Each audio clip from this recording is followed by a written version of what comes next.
Čau, nadaljujem s projektom Zero Waste Baby oziroma dojenček brez odpadkov. In danes ti bom pokazala dve stvari, s katerima sem jaz nadomestila hladilno mazilo in pa kremico za nego telesa pri dojenčku. Pri nas doma se jaz trudim, da imamo čim manj odpadkov in odkar imamo najmlajšega člana, gasilca, sem rekla, da bomo to naredili tudi pri njemu. Uvedli smo pralne pleničke, uvedli smo pralne krpice za brisanje ritke in še več stvari, ki jih lahko spremljaš v mojih videih Zero Waste Baby. In danes sem rekla, da bom predstavila, kako sem jaz nadomestila tisto kremico, ki jo v bistvu mi namažemo dojenčku, ko ima rdečo ritko. To je ena taka fajn stvar in sicer jaz rečem kokosovo olje. Takole izgleda, je masno, ne preveč, ampak je fajn za vlažiti kožo. In v bistvu je to že mojemu starejšemu sinu pomagalo, ko je imel rdečo ritko, takrat sem zvedla za to. In sem zato rekla, da zakaj bom jaz kupovala še tiste kremice, če lahko uporabimo kokosovo olje. Tako da kokosovo olje jaz kupam v večji embalaži, stekleni.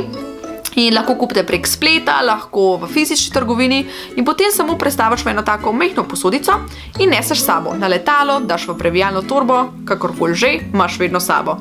Primerno je za nego našega telesa, jaz uporabljam tudi za moje roke, za telo, za obraz, v bistvu karkoli, eni uporabljajo za odstranjevanje ličil, nekateri uporabljajo kokosovo olje za umivanje zob in pa stalna praksa, ki se lahko uporablja kokosovo olje, je v kuhinji.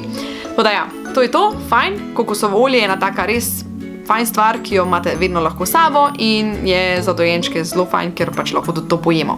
Druga stvar je pa karitejevo maslo. Karitejevo maslo je malo bolj masno, takole izgleda, ko je preloženo v manjšo posodico.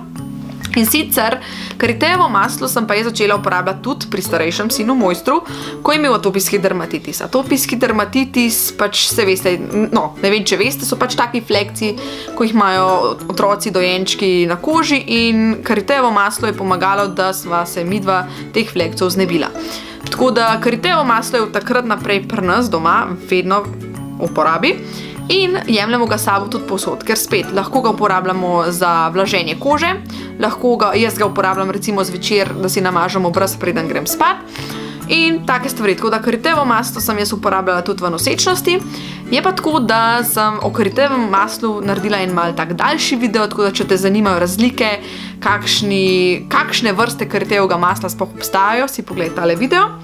Če želiš vedeti več o Zero Waste Baby projektu in kako zmanjšati količino odpadkov pri dojenčku, se lahko naročiš na moj kanal in se gledamo. Tako da ja, sledi še več videov in se vidimo. Ti pa bo čim več zunaj pa uživi. Čau!